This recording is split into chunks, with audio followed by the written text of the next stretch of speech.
There we go. Let's just go very, very subtly 2x, so we do not go full throttle, but we are still able to catch up. Capoch Scat Bengalis, MbL Scat Italians. We have seen these civilizations before, and I'm very curious if Capoch will be able to take advantage of this or not. It's not a save that you see every day, even if it is potentially very strong as well. MbL with Italians will have a whole set of bonuses, of course, to take advantage of. That's going to be the case also for Capoch, but for MbL, it's going to be especially well suited for water maps. First off, they get a 15% discount to go up to the next stage, so getting access to War Galley is going to be usually a little bit easier to get for MbL because it's usually going to be able to go up a little bit sooner. And then on top of that, he pays. He gets a 15% discount on fishing ships, so if he does go for water economy, that allows him to save resources compared to his opponent going for the same amount of fishing ships, and then that allows them to go up faster. And then once you get to the castle age, there's another bonus for MbL civilization, which is a 33% discount on dock upgrades and university upgrades as well. So something like ballistics can come in quite cheap. Something like war galleys can come in quite cheaply as well. While Capoch, on the other hand, is not really going to have any of that. He does get, however, Bengalis. They do get extra armor on monks. They get also extra villagers, right, upon reaching a new age, which can be really good over here still, though. And yeah, of course, I think the ships regenerate HP, if I'm not mistaken. As a matter of fact, let me just take a look at this to make sure that I am correct. Yeah, the ships regenerate 15 HP per minute, so that's good. Besides that, we also have Elephant's unit ignore 25% of bonus damage, and that's about it. So MbL's going up faster, as we were expecting it to be the case, and he does have triple dog production going on already. He's got 2 dogs on the back, and he's got the 1 dog forward. Meanwhile, Capoch, on the other hand, he's got the 1 dog on the back and the 1 dog forward. Just can produce from 2 at a time, and if MbL plays his cards right, he should be able to get ahead in military count and navy count, and he should be able to get in a much, much better position. Now, we'll see. MbL's been going for archers over here. He's got the transport ship. He can move on. Yes, he can move over, so he's going to transport the units over the other side. 4 units only, 3 archers in the scout. And shouldn't be able to do too much, as Capoch has already finished building the walls on his own side.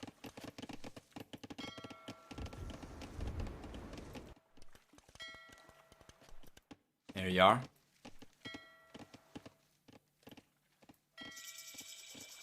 And Castle Age is here for MbL.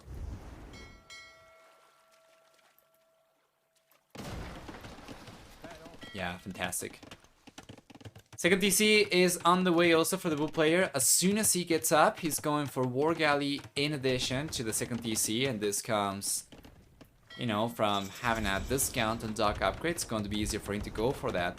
While Capoch, he's got the War Galley upgrade as well as fletching on the way, but he's only now finishing researching fletching. He certainly is on the back foot already when it comes to the upgrade time. And it's going to take some time, right, for him to catch up. MbL's got Bowsaw. He's producing still quite heavily. He's producing Navy quite heavily. And he did end up landing with the archers on the left-hand side. Is that on the left-hand side? I think no. I think he might have landed on the right-hand side. Where's the transport ship? Actually, he ended up losing it. So he probably landed on the left-hand side, and now he's putting some pressure, but he can't really do too much at this point in time because, once again, Capoch is fully walled up. Capoch, on the other hand, he decided to transport a villager instead, and he's got a monastery up. If you take a look at MbL's point of view, you can see that there is no vision of this monastery for MbL whatsoever. Meanwhile, up in the north, he is looking very strong, once again, with significantly more navy units compared to Capoch, but he might get caught completely off guard, depending on how Capoch plays his cards, by the landing from the red player.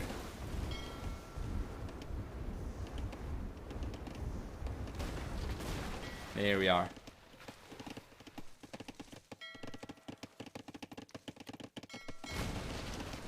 Good demo shot.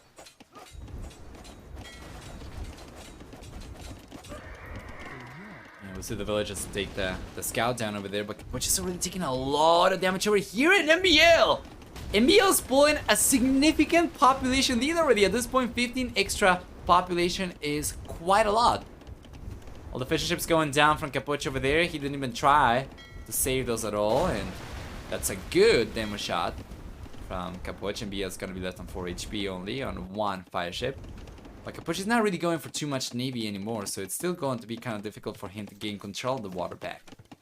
On the right hand side, Capoch does get a siege workshop up, so it's not going to be just monks now, but it's going to be a smush. And there we go. The mangonel's coming out now. So siege monk push against MbL, who's got the second TC completely exposed over here. And while the Bull player does seem to be in a much better position on water to potentially get full water control, if Capoch ends up getting land control over here by taking the TC down, perhaps, that could put the Bull player, or actually the red player, sorry, in a much better position. So let's take a look to see if he can pull it off. I would love to see a second mantle come out from Capoch. Right now he's got only one. He's got the monks over here as well to make sure that he does not let Capoch, MbL, sorry, try to repair the TC or come up with knights or something. And interestingly enough, MbL could potentially make a play for scouts because there are no military units from Capoch whatsoever. So a few scouts over here would take care of the monks, would take care of the siege, and would basically render this whole push kind of pointless. But he's not going for it right now. He's got 3 TCs and he's focusing on villager creation, and for the most part it's been working pretty well for him. He's got 19 extra workers. Meanwhile, taking a look at Capoch, he does get the second TC up on the left hand side island, but of course he's just gonna be playing catch up for this point onwards, as MbL not only has 1 extra TC but also has been able to keep villager production a little bit better compared to Capoch. Finally the table's coming in though, and MbL's got a few scouts on the way. He could potentially go for light cavalry, which would make the unit significantly stronger against monks, would reduce the amount of hits that it takes to take a monk down to 2.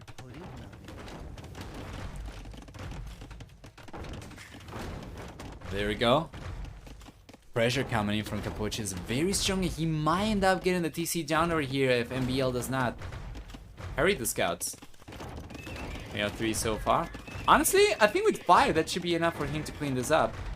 Basically targets 1 monk with each scout, and then he can go after the mountains, right? Meanwhile, MbL is going to get a defensive castle up as well. He does have 10 stone miners, which is significantly more compared to what Capoch's got, but because he's got 10 extra workers, it doesn't really matter too much. So let's take a look. Here comes MbL. He's got the 5 scouts I was talking about. And he's actually not going to engage. Not just yet, that is. He's going to let the castle do the work over here. Castle does the job just fine. Does it though? We don't have Balkinaro just yet, and the castle, even with Balkinaro, would not really have enough range.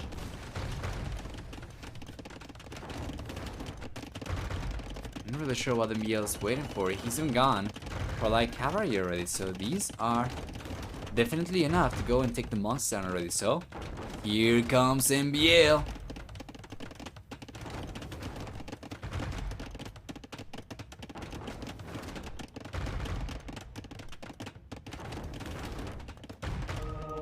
He's gonna try to take the engagement, and we see the conversions coming out from Capoch. He's gonna summon his inner clown, but can he pull it off though? 1 conversion, 2 conversions, but it's not enough. All the monks are going down. 3, 4 conversions from Capoch. Doesn't now taking 1 of the converted scouts down actually with the mountains, and even though the unit control over here was very strong from the red player, it seems like MbL might still end up cleaning this up. He's bringing extra light cavalry. Meanwhile, Capoch is only going to bank on conversions to get extra military units over here. So MbL does end up cleaning this up, and that was a really good play from Mr. MbL. Capoch thus is left on about 23 fewer villagers. He's left on 5 fewer military units. He loses a villager that he had forward. Thus, this entire push, as we were talking about earlier, becomes completely irrelevant, completely useless. Extra docks on the way now for MbL as well. Long day today, yeah. We have this set, and then there is 1 more to go for. before calling it for the day. They've been pacing the games really well. They do have a lot of stuff going on, you know, in the studio, so they are able to do so, and we get a longer stream as a result of that. Can anybody do hashtag viewers? I'm pretty curious as to how many people are watching the games right now. I thought Bengalis were rated the worst, but it appears that was only in Arabia. And I guess it's also going to depend on rated by whom. Thank you, Turnip. Okay, okay. Well, 17,000 people right now. 10,000 YouTube, wow. That seems kind of off, though. Is that taking into account Red Bull? I cannot imagine Red Bull on less than 7,000 viewers currently. They were so much higher before. I don't know. Anyway, these being deciders are higher stake matches compared to yesterday's opener matches and winner matches as well. So definitely the most interesting ones. Elimination and decider matches are pretty good, and then of course tomorrow we are going to have the quarterfinals. So yeah, it does not seem like the viewership counter from the dashboard is particularly accurate. So about 17 or 16,000 viewers from Red Bull alone, and there's only 6,000 that show up right now from the Spectator Dashboard's website. Yeah, I guess that's probably because they do not have Red Bull as a verified user, I guess. Or Mapu as a verified user, right? Or yeah, they do not make the connection between whoever's spectating on Red Bull's side, aka Mapu, and the stream, I guess. So that is significantly higher. That is over 30,000 people watching the series right now. It is amazing that there are 6,634 viewers not watching from the main channel, though. That is something that I was not expecting at all. Anyway, yeah, MbL stream is almost 3K viewers. I would imagine so as well. That's great. It's basically the same, but I guess some people don't want to, or some people prefer to watch it over there. Regardless, though, MbL is on the way now from MbL and Capoch. As we see the battle over the center heats up quite a bit, MbL's stronger economy allows him to go for more Navy units, and even though Capoch managed to get some good infrastructure over here to potentially produce Navy from, he simply cannot afford to keep production going. Meanwhile, MbL, well, he's got 6 docks himself as well, but he's got them all queued up, unlike Capoch. He's also the first player who's landed with units at the center, and he's gotten a castle up already, which is going to make it extremely difficult for Capoch to do anything at the center. And now that Capoch is going to land with villagers over here, try to go for a castle himself, and realize that MbL already has a castle over there, won't really be able to do too much, ends up losing 3 villagers over here just for peeking. And even though he's the first player to get to the Imperial, he cannot really take advantage of that fact, because he does not have a castle to go for trebuchets. He cannot take the castle down from MbL, and now even the blue player is going to add a siege workshop into the mix. 2 siege workshops over here, which will make it much harder for Capoch to even potentially get a castle up over here, because there's simply not enough surface area. So what does Capoch do? He goes for the only thing that makes sense right now, a counter land over here. He's gonna try and put pressure on land, because if MbL's got center control, it's gonna be extremely difficult for Capoch to get the center back. So he's just going right on land. He's going to ignore water for the most part. He does not really have the means to go for water anymore. Anyway, we'll see if it works out. MbL, he's got the galleon upgrade on the way. He's got fast fire ship on the way. Meanwhile, Capoch already has fast fire ship, and that will give him control of the center for the time being, but not for too long. At the very least, not after we get the galleon upgrade for MbL.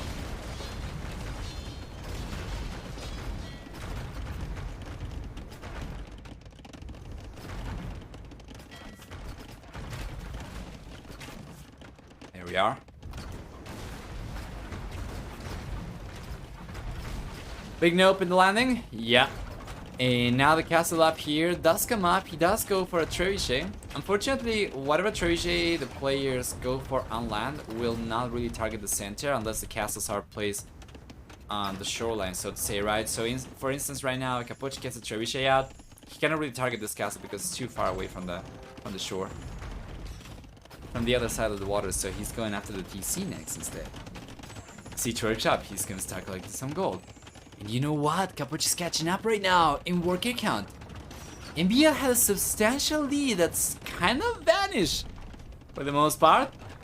Only about 10 extra workers. Actually, sorry, only about 10 extra population.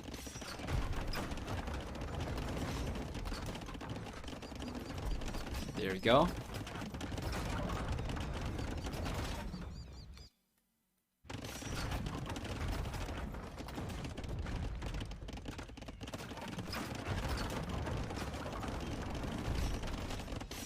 Beautiful pressure coming up over here.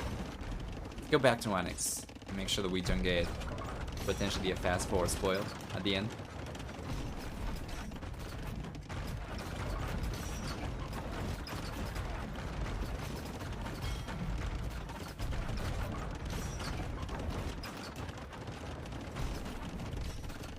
Fantastic. Ratha's coming out from Capoch. This is an extremely strong unit that requires a good amount to become really deadly. The power of the Rathas is not going to lie in the individual units, it's going to lie in the groups, it's going to lie in the army. So we need a good amount of Rathas before Capoch's units are anywhere near as strong as they can be. And ideally, we want also a bunch of extra upgrades, so he needs to get elite Rathas. Right now, I don't think he's got it. These are just standards, so these are not quite as good. But once he gets to that post-imp type of army, that should be really strong for Capoch. But yeah, for the time being, it's going to be kind of a struggle. Not only because it's got just the one castle on MbL's island, but if he starts producing from the left-hand side castle as well, which doesn't seem like it's going to work out though. The bombard cannon and the trebuchet over here from MbL already could target the castle, thus taking it down pretty soon after it goes up. But yeah, even if Capoch was able to keep the castle up over here and keep production going of Rathas, he would need a mechanism to transport the units over to the right hand side, and right now he doesn't really have the water presence that he needs to. Go for the transport ships, I think. MbL still pretty much dominating water. I guess right now the military presence for Capoch is strong enough he can just transport the units over. But it will be only on the right hand side where MbL doesn't really have too much perhaps, and Capoch does have a good amount of units, right? Because if he had to transport the units over the north, he would have to get past MbL's center control, and that would be, well, a pretty big ask for any transport ship, honestly.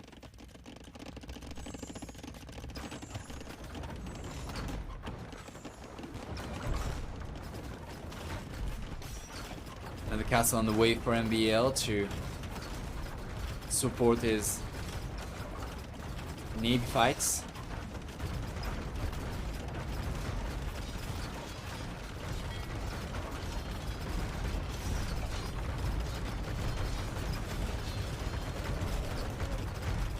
There we go.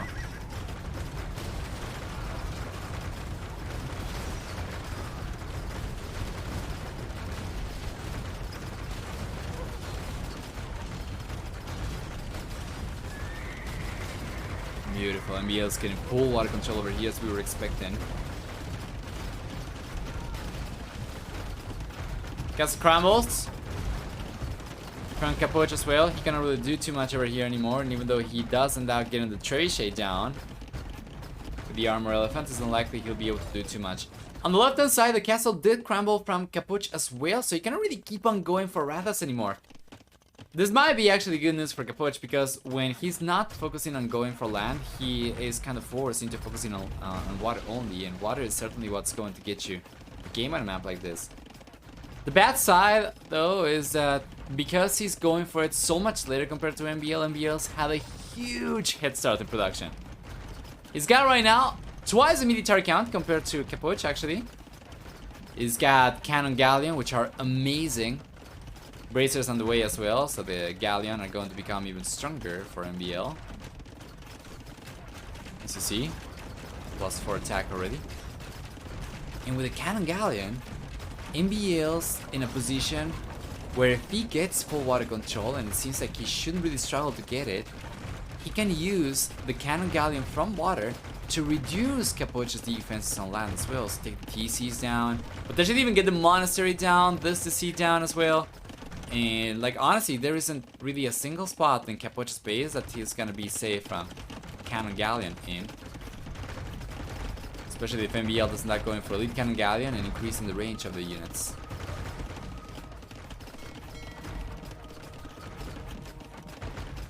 Certainly seems like a pretty bleak position for Capoch right now, and if you're rooting for Capoch, it's certainly not something you want to see. But it's what we have right now, and Architecture's on the way for Capoch as well. He could try to go for another castle. Architecture is certainly going to help. And he does have the resources to go for it. He's choosing not to for the time being.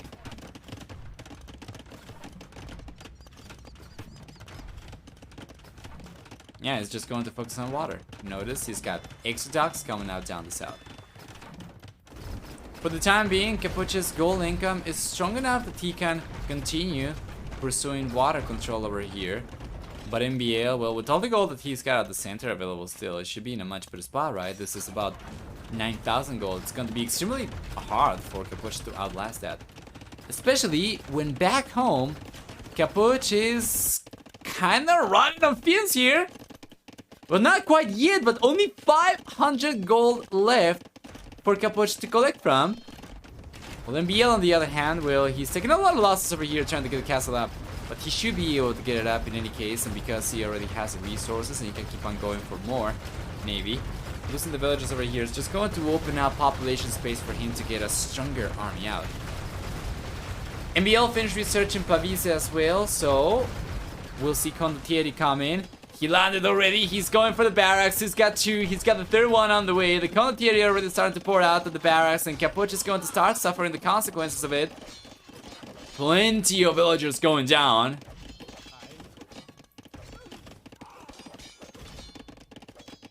MbL. Seems like he might end up.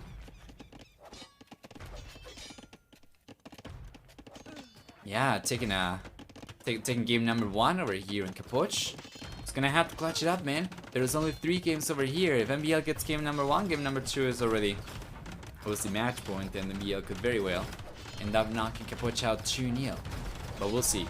Capoch is not giving up just yet. Still on 170 population, and MbL, well, he's struggled to keep production going quite as heavily as he's been going for earlier, as he's on only 179 population. But he definitely has a lot of pressure coming up against Capoch. Plus, the Cannon Galleon are incredibly good against fortifications on land. As you can see, MbL's Cannon Galleon already have enough range to target the castle. And it's all great.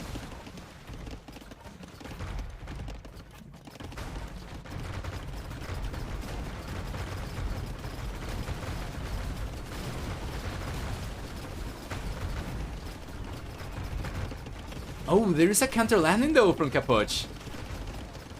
He's got a blast furnace. I noticed that he just finished researching light cavalry, so it seems like he's gonna go for it.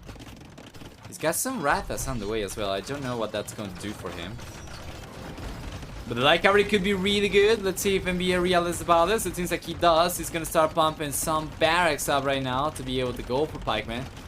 Does get the pikeman upgrade, and the Italians only go after pikemen, no halberdier. Notice that MbL's counter landing over here is also doing a lot of damage as Capoch is losing the castle over here very soon. So 3 trebuchets from MbL.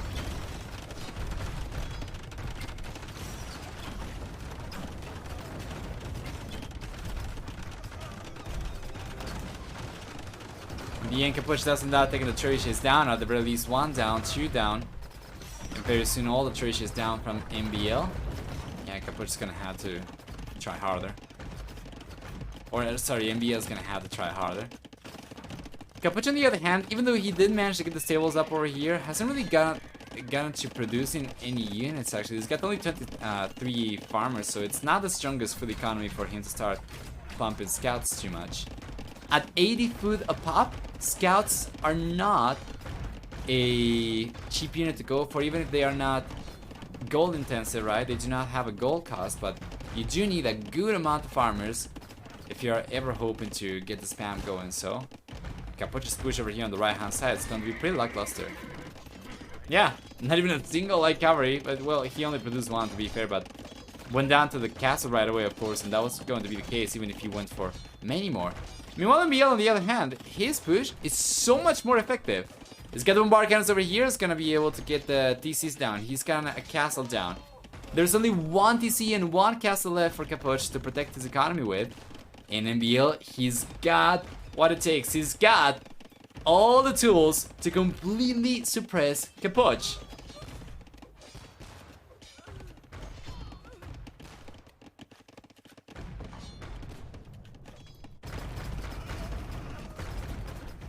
(175 to 140 population), certainly a rough position for Capoch, tough pill to swallow.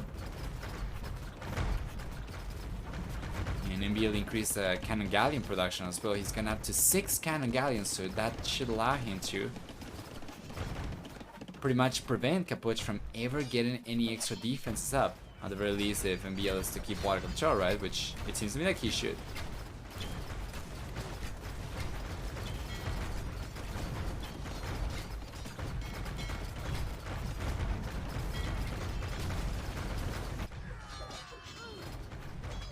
Here we go, the condottiere just doing so much damage. Well, guys, Capoch is gonna drop under 100 population very soon. Doesn't seem like MbL can do too much about this whatsoever.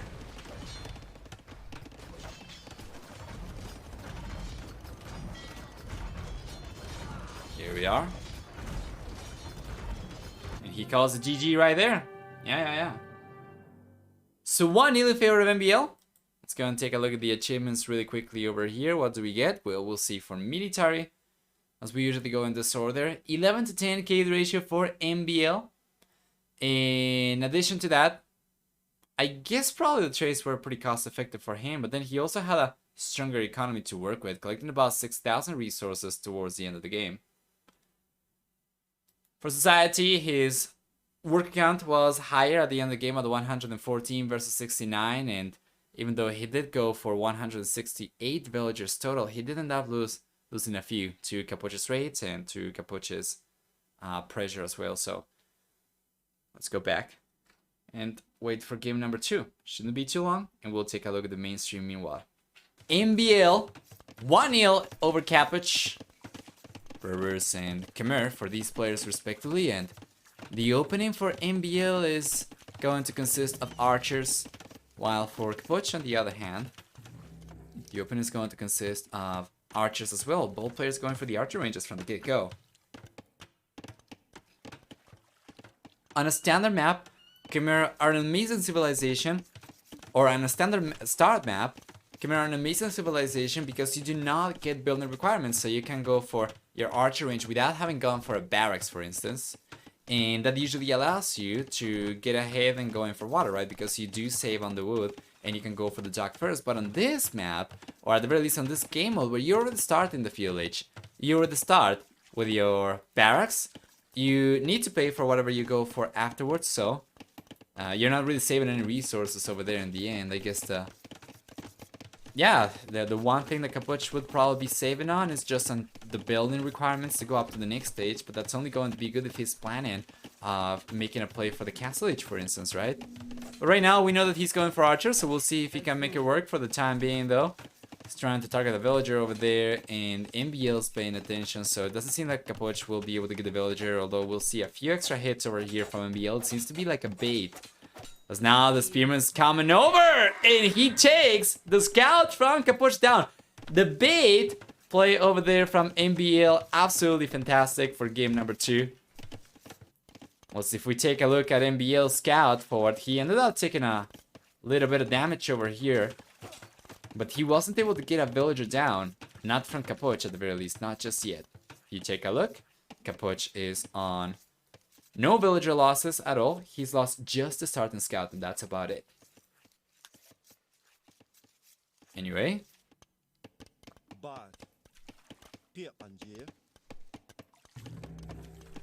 Skirmishers on the way now for MbL 2. Beautiful.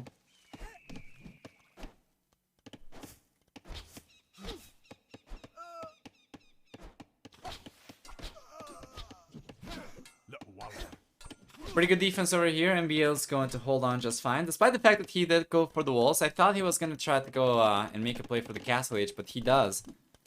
And not going for a few units over here. He did open with the archer range, the same as Capoch. I just thought he wasn't really going to go so heavily into it because of the walls. At this point in time though, Capoch does still have a little bit of a stronger economy, and no one has gone for the center food at all. Both players just completely spend the resources going for full military over here, so not really spending too much in terms of economy. Capoch though did add a few farms, so I guess that's not entirely true, and because Capoch's villagers do not need to go back to the TC or to the mill to drop food, and they just, you see the food kind of just teleports over here. His economy is much stronger. That's the way that Khmer farmers work, and he's gonna be the first one to go up to the castle age because of it. If MbL gets a market, and he's going for one right now, he'll be able to balance his economies. Right now he's got a little bit too much gold and a little bit too little food.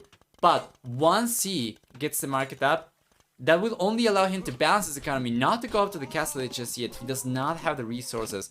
Unless perhaps he sells some of the stone over here, then he might get just enough to click up to the castle age himself, but it seems like Capoch's got him beat at the very least.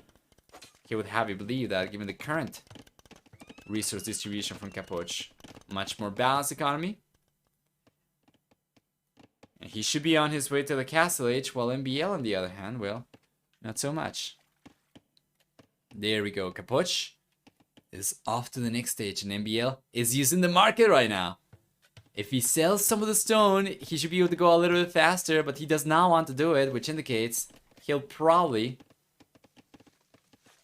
want to, yeah, you know, instead go for something else. Probably extra TCs once he gets to the castle age. Although he has been collecting stone a little bit more heavily as of late, he's added a few extra villages into the mix. Or into the, or over to the stone rather. He might get enough to get a castle up eventually, but for the time being, we'll focus on what we get right now. Capoch, he's got a significant lead to the castle age. It's going to be a 50 seconds, or 40 seconds rather. While MbL on the other hand is going to be the first player going for water at the center, so the fishing ships coming out for hair for the red player will allow him to get ahead in economy. And the extra stills are on the way for Capoch. So he's gonna make a play for nice. How many farmers do we get? He does not have any fishing ships, so whatever farmers he's got, this is basically it. That's all his food economy, although I guess he does have some foragers still too. Okay, so about 19 food workers, pretty good. Because of the way that the farmers work for Khmer, I would say that's actually worth more than that. It's gonna be worth about like 20 villagers worth of gold food income, sorry. So that should be enough for him to go for double stable net production and villager production, especially if he gets heavy plow or if he gets potentially wheelbarrow as well. Actually, heavy plow, not so much, at the very least not for the Khmer. Regardless though, knights are already queued up and MbL still a few seconds away from the castle age. He's been getting some of the fishing ships out, and now he's going to be under pressure as Capoch's got some archers. The one archer and some skirmishers moving through the center.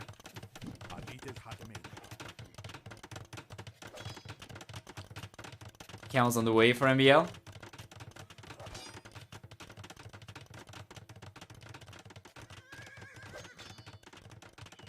Beautiful.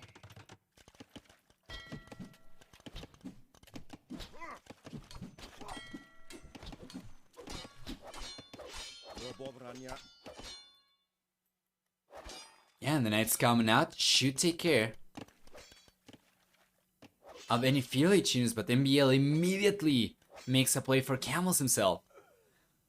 40 seconds was not enough of a head start for Capoch to actually take advantage of the knights right now. As MbL's managed to get 6 camels out, he's already outnumbering Capoch's knight army.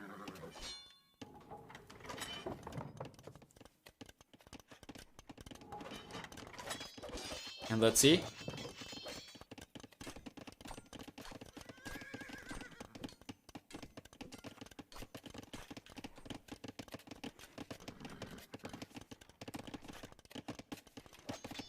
There we go. Yeah, MbL's going for the hill as well.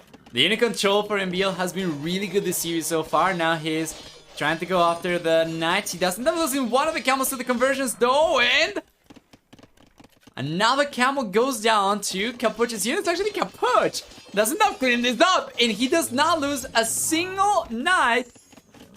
Well, it's taken everything from MbL down. Now, MbL's been collecting stone. We saw this before, and he's got a castle coming up right next to Capoch's base. He's in the village's forward. He's got some skirmishers over here and some camels. But you know what? I think Capoch's got enough units right now, especially with the monks, that if he comes over here and takes an engagement, he denies his castle. He should be able to clean up all these camels. If he converts 2 and there are only 3 left, he should be able to clean up the rest with his own remaining units, right? And there's not enough villagers over here for MbL to get the castle up before Capoch is able to clean up the rest of the units from MbL. So very important for him to bail over here and recognize the situation. Until he gets extra units, and he's working towards that, he cannot really get the castle up. But this is not denied just yet. This is delayed for the time being. Capoch, he has more knights on the way. He's got triple stable knight production. A monastery producing monks as well means that he's sticking to it, and it seems like MbL will have this one denied in the end. Well done! Capoch has played an incredible game since he got to the castle age. Even though he wasn't able to get any damage done forward, he was able to sustain himself, sustain his production, hold on against the push just fine, and now even push MbL back and deny a castle, which is no trivial matter. MbL still has the villagers over here, so he has not lost hope. He's got triple stable production right now as well, but here comes the engagement. We see the conversions coming up over there. That's gonna be 1, 2, 3 camels converted. He does end up landing all the conversions over here. However, we see some counter conversions coming up from MbL. It's not going to be enough from what I can see. And the units are still looking pretty good for Capoch. Although MbL is trying to bring a few reinforcements over here. Overall, HP pool is looking a little bit better for the red player right now, but a few extra reinforcements come in from Capoch, and many of the units we have selected right now from MbL are villagers. So this is kind of misleading. Military HP pool is higher for Capoch. He does end up delaying this castle even further, if not straight up denying it. Well done. Still some camels over here, but we see the conversions, of course, and Capoch and MbL, so they kind of really approach the area over here too much. Capoch's done a really good job. With all the villagers he got over here as well, his villager lead gets completely boosted up to 26 extra villagers compared to MbL. Remember that Capoch with Chimera will have an incredible food economy as well, so he can just go for knights day and night. While MbL will get, of course, 15% cheaper camels for sure, but you know, with enough knights over here, like the camels are counter to the knight because they do have bonus damage against knights, but they are not like a hard counter. They are more like a soft counter. The hard counter will be the pikeman, which deals just an insane amount of bonus damage. But camels over here against a, even if not quite bigger, you know, like a fairly like a slightly bigger army of knights, they are still going to struggle. So MbL cannot just take comfort in the fact that he's got camels to work with over here, because Capoch can still very easily overrun him. In the end though, MbL doesn't end up getting a better engagement over here. Finally, it seems like he might be able to get the castle out. There are still 2 villagers over here, 3 villagers as a matter of fact. Make that 2. Oh! Make that 2 villagers. And the castle does come up at the very end, after Capoch has already managed to get a 36 worker lead over MbL. MbL's castle's up. He keeps on going for more and more camels while Capoch is making a transition to pikemen. Unfortunately, the pikeman upgrade was not there and he's only now going for it. So MbL does end up getting the castle up over there. And putting pressure.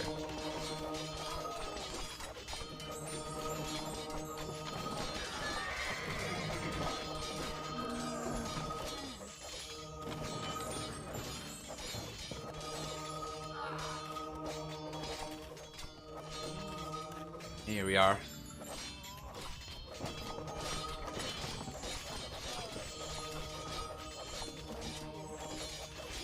Beautiful.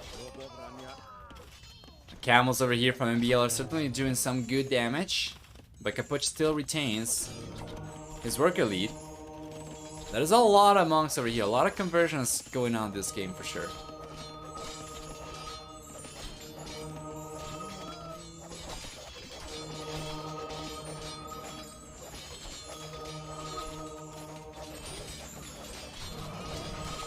Here we go. Yeah. Capoch is holding over here. The pikemen are certainly coming in clutch, so he ends up pushing MbL away.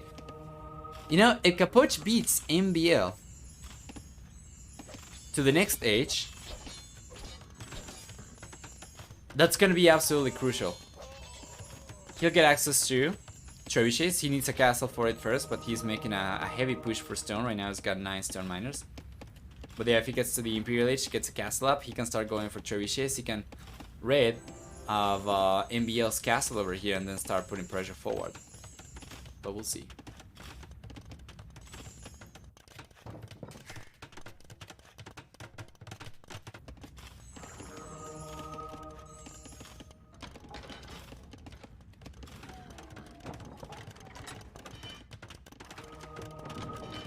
Beautiful. Blocking arrows on the way now for MbL. Need MbL Wololo mod. Unfortunately, I don't think Capture Each works with it though. I don't think it picks up any audio mods. But yeah, you're just gonna have to use your imagination. Bululu.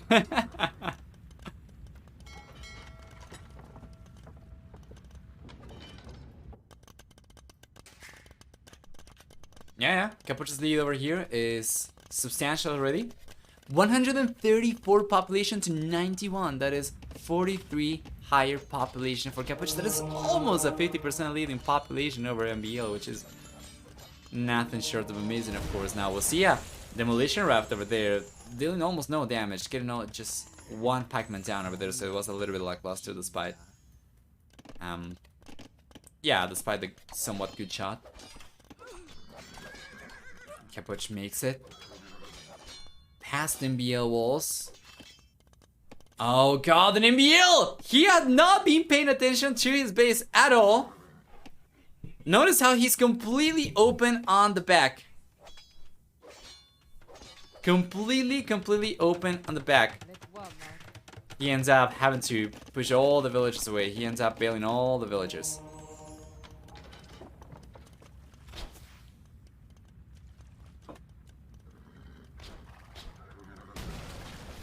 Good demo shot over here though. From MbL. Oh, he goes for another one, but he cannot quite connect it at the very least. He deals almost no damage, but this was a good one though. 2 monks down. Much better than anything we have seen before from MbL.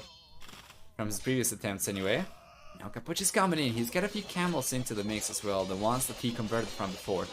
Doesn't that pushing MbL away from here as well. So MbL's second TC up in the north and third TC down the south certainly will provide a little bit of protection in that regard, but Capoch is still in a much better position. It's gonna be the first player to click out to the Imperial Age as he's got almost enough resources, and MbL on the other hand is not even close. He's got 5 food workers, 296, 306 gold right now from 15 gold miners. If he was just to buy his way up to the Imperial Age, that'd take so long. Instead, Capoch is not only going up to the Imperial Age, but he's also managed to get the first castle up, which is very important. It's something we were talking about earlier. So now, once he gets to the Imperial Age, we'll see trebuchets start to pour in, and this castle will start to drop in as well. Meanwhile, extra stables coming in from Capoch indicate a much more a heavy investment into knights coming up very soon. And similarly to what we see on water, once we get access to Imperial Age units, that's going to be so much better. So Capoch, if he goes pretty heavily into knights right now and manages to get a good amount of units once he gets to the Imperial Age, he gets the Cavalier upgrade and MbL is toast. He cannot go for anything. Even the camels will struggle. Right now, MbL doesn't even have a single monk, so that's not something he could potentially work for. Capoch does end up getting cleaned up on the left-hand side, though. Nice raid over here from MbL. Still going to be kind of like a drop in the bucket, as Capoch is still ahead by about 44 villagers. And then the military count is better for MbL, mind you, yes. But yeah, it's not going to be the case for much longer, as Capoch is investing pretty heavily into knight production. It's producing from 4 stables right now. He'll get in a moment. He'll get to the Imperial Age in a moment.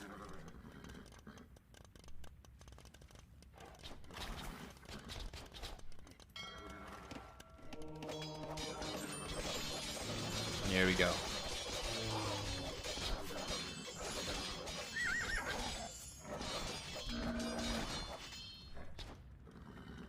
Beautiful. Imperial Age is here for Capoch. Cavalier is on the way. He's got 28 knights right now, soon to become Cavalier. Plate Bard in armor. Absolutely instrumental upgrade as well. Plus 3, plus 4. And MbL's got a good amount of camel archers, to be fair. There's a lot of exposed economy over here on the back for Capoch. He's gonna need a castle over here eventually as well if he wants to protect this. And he's got the resources. But obviously he cannot go for it right now because of the camel archers. However, let's take a look at the forward side over here from Capoch. He's managed to push villages away from a potential castle from MbL. Now he's going after the gold miners, and take a look at all the villages from MbL. My lord, 13 villages over here could very easily crumble as MbL reacts a little bit too late to the aggression. Does end up losing a bunch of villages over here in Capoch. He's got the raids going on the back of MbL, pushing villages away from the farms, pushing villages away from the gold. And even though he gets pushed out in the end by camels, he's already managed to cement his lead over here. And MbL just calls it GG! Wow! 1-1. Capoch does it. He gets game number 2. And we'll see what we get for game number 3. Now, my prediction for this series was 2-1 in favor of MbL. But I guess we're going to find out if that's actually accurate or not. Because Capoch, if he plays game number 3 the same way that he played this one, well, it could definitely give MbL a run for his money. So let's take a look at the achievements one more time over here before hopping back out. And we'll see, first off, for military, a 4-3 KD ratio for MbL, which is good. And on paper, should have been cost effective as well because he was trading camels for knights, right? But this is the key. Check this out. Economy. 14,000 extra resources for Capoch. 50% extra resources collected compared to MbL. That is insane, and it allows Capoch to sustain a much stronger military production. So even though the KD, or actually, yeah, the KD was better for MbL, it was pretty cost effective as well. The sheer power of Capoch's army, the numbers over there, significantly overrun MbL's defensive abilities, right? So, well done, Capoch 1, MbL 1. Let's go back. As it's already here, and welcome everyone to game number 3, Capoch versus MbL, Franks versus Chinese. Absolutely amazing stuff. I do prefer Chinese as a civilization. On Empire Wars, they will begin with the extra villagers that they in the past did not begin with, so now they will be a stronger start on this game mode.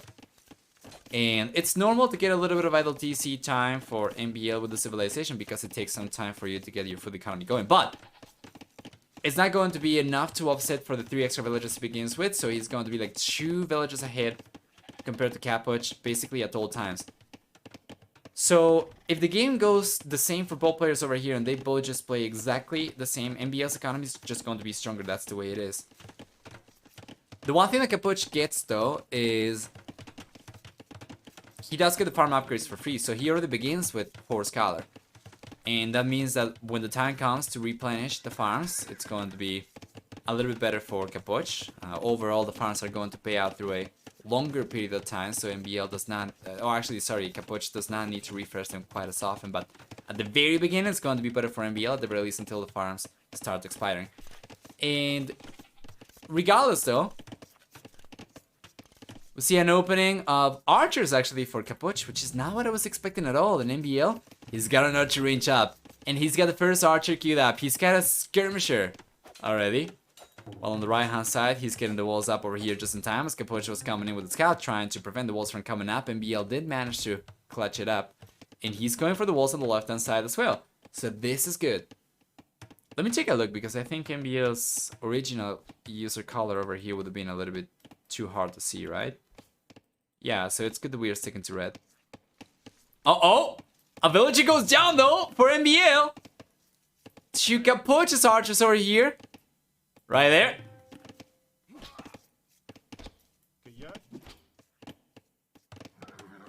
Beautiful start.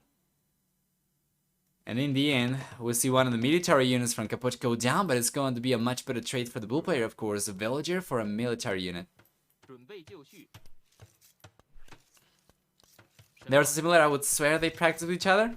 Well, interestingly enough, Capoch said in the interview that he enjoys playing against Doubt and that he thought they were very different, that they had very different play styles. So, I'm not really sure. I'm not really sure they've been practicing together, but yeah, I know for a fact that Doubt's been practicing with Gamer Legion for the most part, and Capoch, I'm not too sure who he's been practicing with. You know, there's not a lot of people you had to choose from because, simply put, there are not too many players that are able to provide these players with a challenge that's good enough for them to actually consider it practice for this tournament. So they kind of had to practice with each other.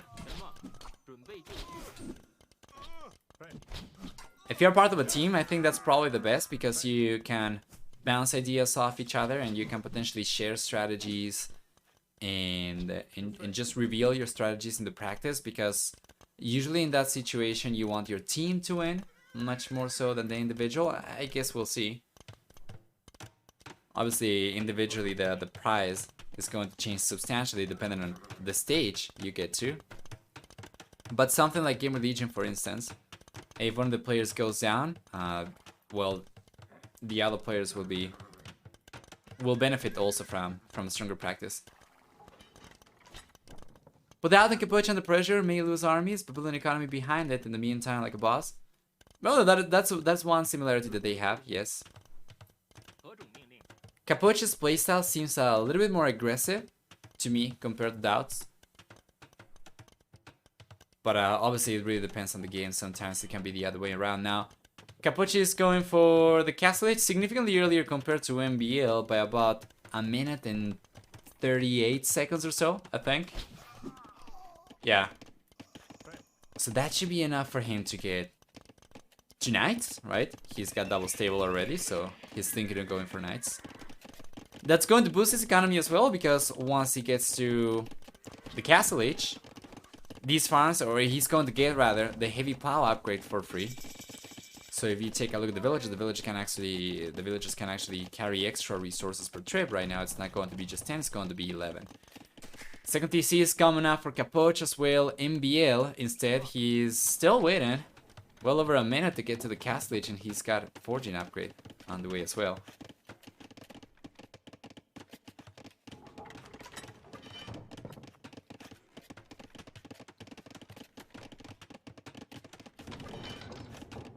There we go. Bosa. It's coming in from Capoch. And MbL. MbL's moving forward. He's gonna have crossbows. He's gonna have blocking arrow in a moment. While Capoch, on the other hand, he's just been going for knights. He does manage to get the third TC up as well, though. So Capoch's economy could be significantly stronger over here. He's catching up to MbL's worker count already. But it could be significantly higher for Capoch if he goes and plays for economy. Meanwhile, MbL has gotten significantly later to the Castle Age if he's to play for economy over here. it could be risky if he does not know what Capoch is up to. If he knew that Capoch was going for the extra TCs, I think probably the best choice for MbL would be to go for aggression, but I don't think he knows necessarily. As a matter of fact, let me take a look at... Oh! Villager down for Capoch. Let me take a look at MbL's point of view. So he knows about a TC coming up. He knows there's at the very least 2 TCs from Capoch, but he doesn't know about the third one. He's going for the second TC with only 2 villagers, so he's not worrying too much about economy, and instead he's gonna go for full military pressure. This I like from MbL. I think this is the way to go for him in this game at this point in time.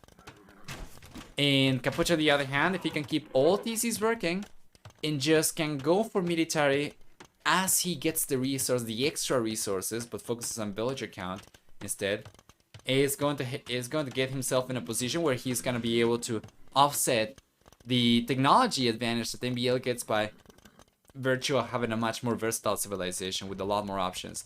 Like if Capoch gets to a position where he's able to produce armies significantly more heavily compared to MbL, then the numbers are going to do the job. It's very similar to what we saw in one of the previous games as well with knights versus camels. That is not something you expect to see go in favor of the knight player, but with good numbers you will do so. Once again, camels are kind of like a soft counter to the knights. They're not like a hard counter. So something like that could work really well for Capoch because he already kind of has the wheels in motion by virtue of playing Franks and getting the farm upgrades for free. This just comes naturally for him. And he's already managed to get a 10 villager lead, as MbL is only going for the 3rd TC right now. Capoch, with his 25% discount on castles, will get the first castle up on the left hand side as well, and not in front though, so this pressure from MbL is still going to work out. Capoch is not really collecting any stones, so he cannot really go for... Let me take a look at the market. He did not use the market, so it seems like he actually collected the stone. Yes, and only now he's going back to collect more. So once he gets enough to go for a second castle, one on the right hand side would be ideal. How ideal? Well, one about this area would probably be the best, but of course it's not something that he's just gonna have a choice for. Instead, he's probably going to end up being forced to delete a few farms over here and place a castle over here. But that would still be very good, as he would end up pushing MbL away and preventing him from putting any pressure at all. Oh, it's open though! I think one of the camels might have opened the gate over here by accident, and now Capoch is gonna try to destroy this one, and yeah, MbL is going to react over there on time. Beautiful response from MbL, beautiful reaction time, well done. This is not the best though. MbL ended up losing a camel or a few camels over there next to the TC. Yeah, and Capoch is not really doing much of anything. It seems like he's just going to let the TC go down. Well, very soon he's going to have enough resources to go for a castle, so we'll see if he can get away with it.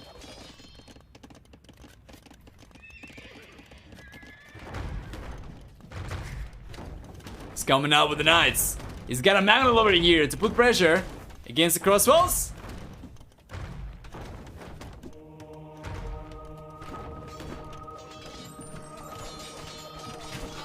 There we are.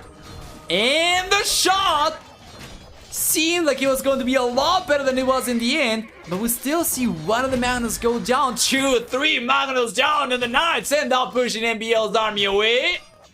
Capoch has the resources to go for another castle as well, and it's looking great for the Bull player. Another magnet is coming out here from Capoch as well. Yeah, 13 extra villagers. He's going for the castle on the left-hand side right next to this gold, and that's cool. If he ends up losing the TC over here, he'll still get access to gold on the left-hand side, guaranteed. He does have another gold on the back, so he can potentially go and collect from that one instead. But MbL will MbL.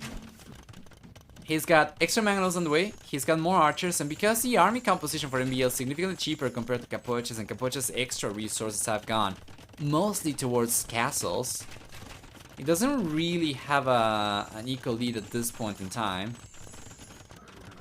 Otherwise, Capoch might have been the first player to go up to the Imperial Age, but let's see, he's got a third castle on the way. He's gotta be careful, he's stepping on his own foundations. Yeah, he's going back. Let's see if he can get a good shot over here. Big engagement coming up. The knights are here.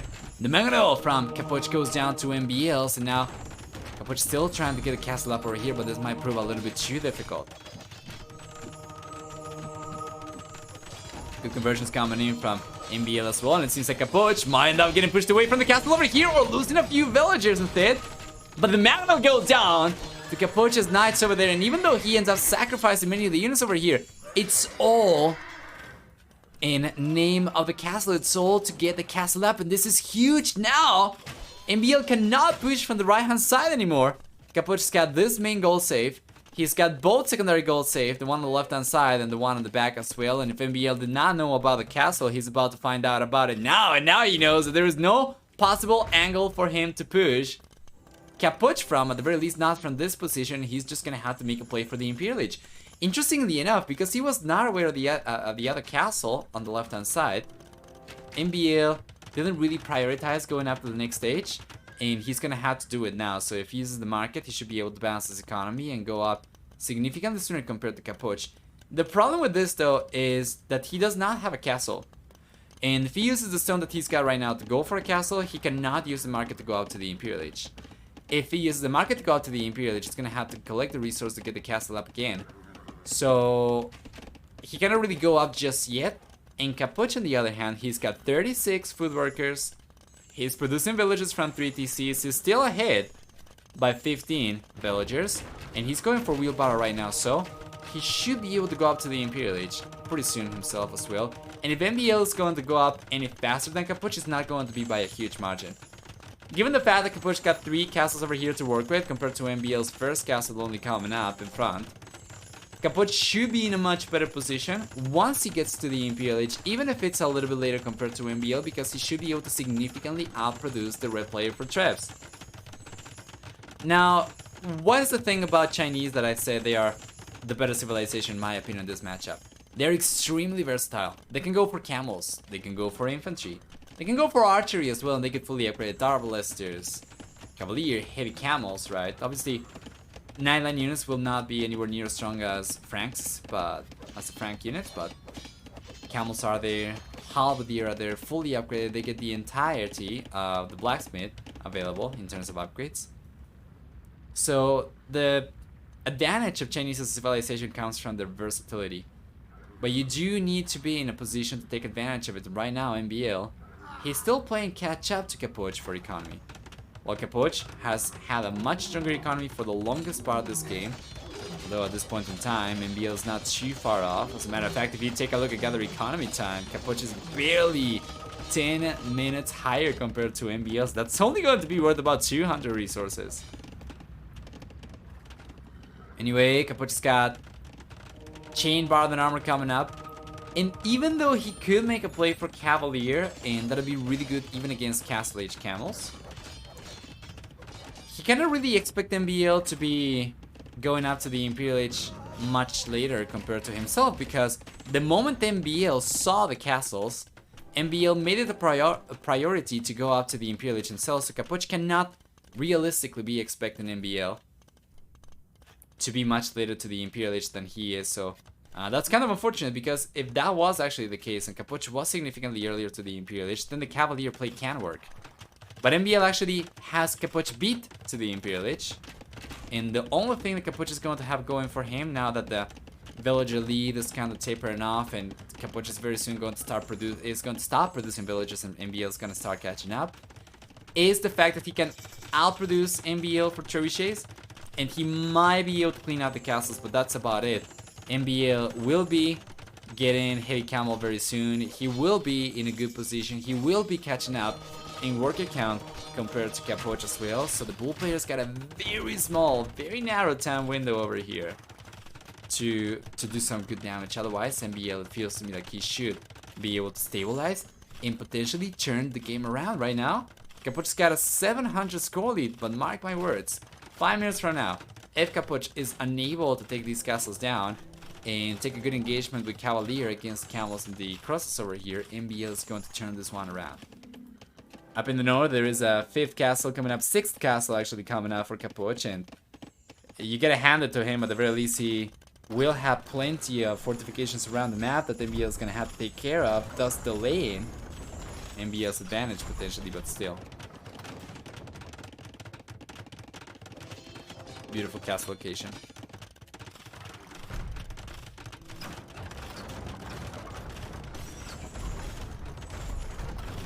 France can bombard cannons if player 1 can spare the resources for chemistry. Yeah, that is true. That is true. That is something that would certainly work pretty well against MbL, given that Chinese only get trebuchet.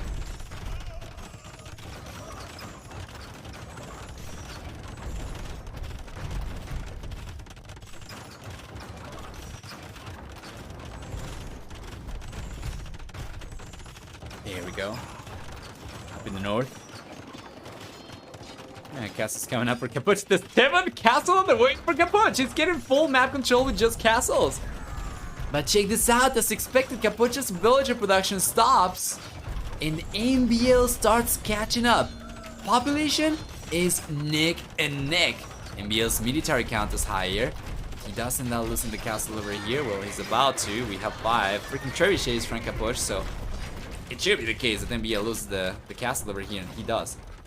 So now Capoch's gotta go back. Now that the heavy camel upgrade is here for MbL, Cavalier will not be strong enough. Even Paladin will struggle against heavy camel riders over here from MbL, so Capoch is in a position where he will need to make a transition into something else, and he does go for the pikeman upgrade right away, so it's going to be Halberdier for him. The score lead that we saw from Capoch is shrinking. Only about 300 extra points right now compared to MbL. Let's take a look. Here we go. Guess it should crumble right now. And it will. Capoch doesn't really have too many defenses over here at the heart of his base anymore. Just the one castle on the right hand side, about to go down to the trebuchets eventually from MbL. And MbL on the other hand, well, he is surrounded by castles, but the castles are pretty inert. They are not really doing much of anything. I guess once MbL runs out of wood over here, then maybe these castles will become an issue because he won't be able to get access to wood elsewhere. But for the time being, it doesn't seem like the castles from Capoch are doing much of anything. And even if MbL ran out of wood on the back, he could potentially send villages over here, could potentially send villages over here. He will end up taking the castle down from Capoch over here, and even though the blue player's got a 200 population himself, the military composition he's got to work with right now is not good enough against MbL's. Would definitely like to see the red player go for Arbalester as well, potentially brace or chemistry, given that he already has a good amount of crossbows. Mainly to defend against Halberdier.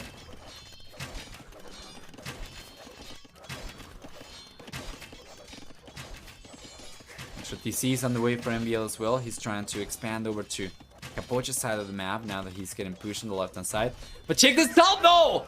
The throwing axeman raids! Villages going down. We have Cavalier over here still. And MbL does end up bleeding a little bit of his economy out. Hemorrhaging villagers. However, Capoch, well, Capoch is not in a much better position himself, to be honest. MbL's pressure over here is absolutely incredible. And even though Capoch will end up cleaning out the heavy camels on the right hand side, MbL still has plenty of extra units coming in to fill in for those missing, or for those dying units, right? One castle's going down from Capoch over here. He's trying to repair it, but against 2 trebuchets with the hill advantage, that castle's scrambling in the next 2 shots. So next volley is going to take this one down. Well done. Oh, wow. That was really close. This one is going down, though. Yes.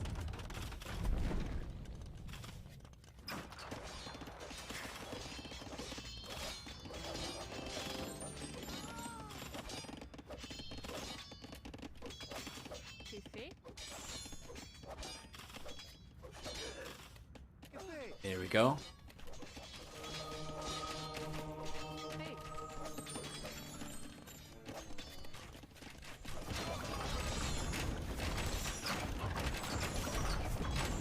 A lot of Halberdier coming out from Capoch. This I like a lot better. His army composition right now is going to consist of about 40-60 Halberdier to Cavalier ratio, which is pretty good. And now we have Bracer for MbL. It still has not gone. for Arbalister.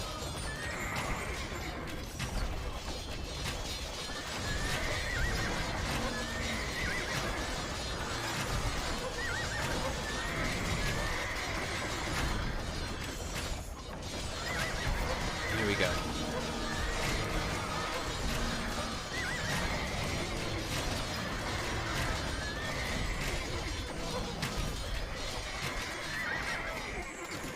Absolutely fantastic. MbL doesn't end up cleaning that up. Not particularly close engagement over there. Huge amount of blue bodies. Yeah, and the raids keep on going from MbL over here.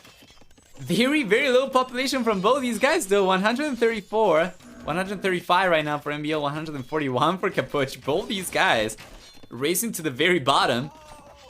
And we'll see the Howl of the Year coming in, putting pressure from Capoch, taking the camels down and actually going after the villagers. And if we had Dravidians over here, Capoch's Howl of the Year will be even stronger, but as is, he does not really have Blast Furnace just yet, so these are not fully upgraded Howl of the Year.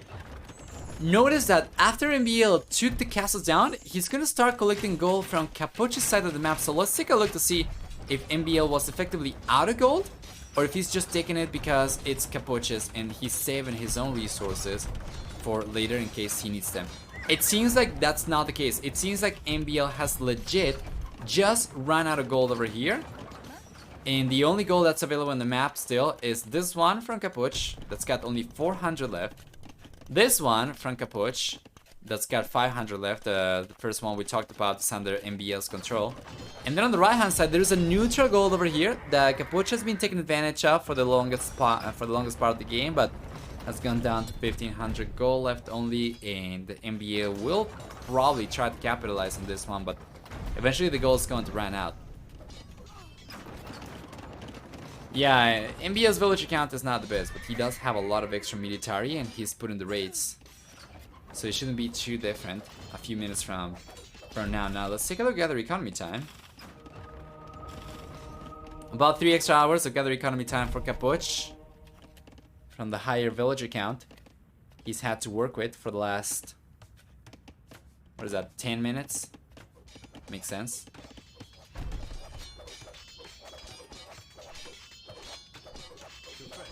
And still just full Howl of the Year over here while MbL he's going finally for Arbalisters.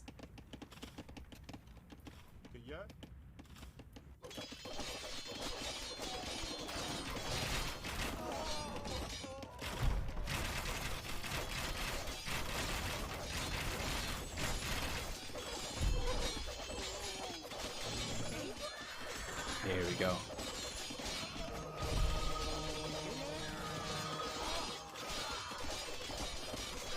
And the raids from MbL are just brutal here. Should be able to get significantly more villagers than Capoch's being able to get up in the north with just Howl of the Year. It does in the end get pushed away by Capoch's trash units. And what is the gold situation? I would imagine it's probably about to run out already. Yeah. This one's got only 140, so it's virtually run out. And this one from Capoch's got 36, so it's virtually run out as well. And then this one, which MbL is going to start collecting from, still has the 1500 we were talking about earlier.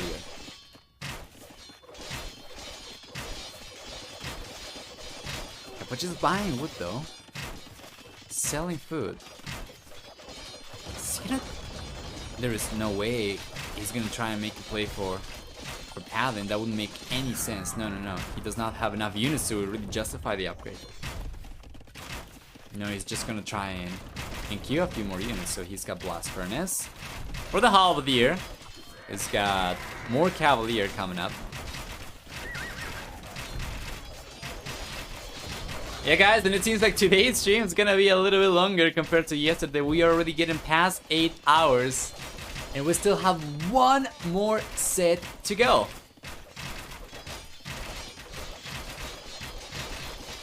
Up in the north, Capoch is getting raided over here, so he'll end up losing all these villages as he doesn't really have any defense over here anymore. He does have Halberdier coming out though. But yeah, MbL's catching up in worker count again.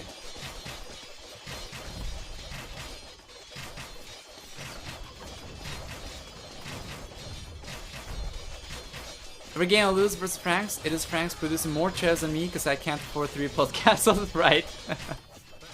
Feels bad for Capoch, but yeah, it's obviously not that simple. Many things came into play. MbL did a really good job also containing the potential threats from Capoch. You know, Capoch, he's going for as many Cavalier as he can get out. I am not a big fan of this, simply because he's gonna use the Cavalier to go forward and get the raids, which he could have gone for much cheaper going for light cavalry instead. Like this Cavalier face the camels, they'll go down, and if light cavalry face the camels, they'll go down anyway. But it's going to be a much more expensive unit to go for, so I definitely would have preferred for Capoch to either just go for maybe some bombard cannons alongside the halberdier and then get the raids going with light cavalry instead. But yeah, he's chosen to go for the power play over here. Now the problem is that he doesn't really manage to get too many cavalier with whatever gold he had left. He has only 1 gold miner. He does not have access to relics. He's lost 2 relics over here, so now MbL is going to try and capitalize on this. And yeah, Capoch is going to be banking on the Cavalier over here to get the raids going. They're simply not going to cut it.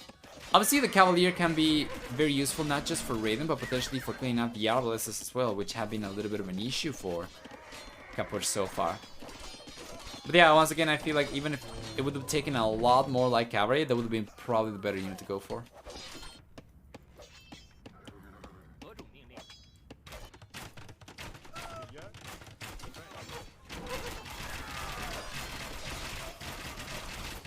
Here we are.